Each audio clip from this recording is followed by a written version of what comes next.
Family business consulting is a wonderful area to work in, but because it gives you some amazingly different situations to deal with. Some family businesses work pretty well, others are just a disaster. And when they're a disaster, I mean, it's a disaster way beyond the actual business aspect of how the business is doing. It can really disrupt and ruin families.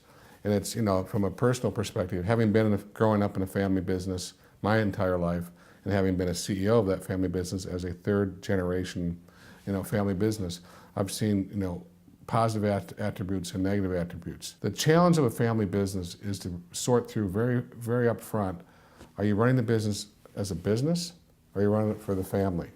And how do you sort through those issues?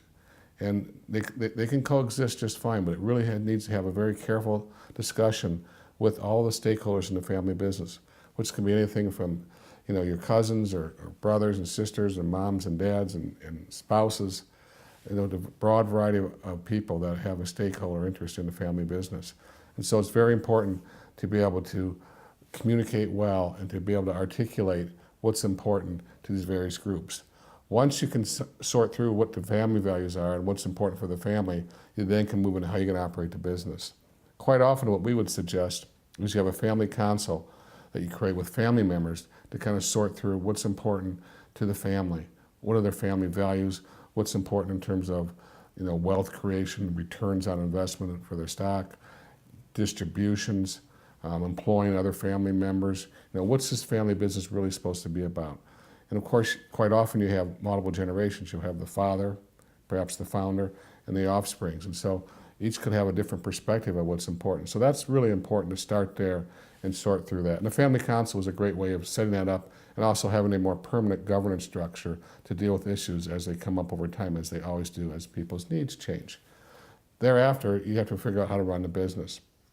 A board of directors is obviously the traditional oversight governance for the board. Some family members will be on the board, hopefully some non-family members, independent directors are on the board. So once you have a family council or family issues resolved, and then you can sort through how you want to run the business, you're kind of off on the right starting point.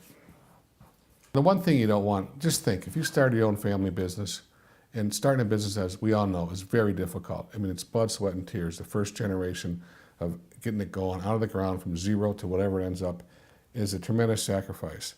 And then when you bring your kids into the business or the next generation of the business, the last thing you want to conceive of is that there's family problems because of this business that you've worked so hard to build that legacy and to build that foundation for the next generation.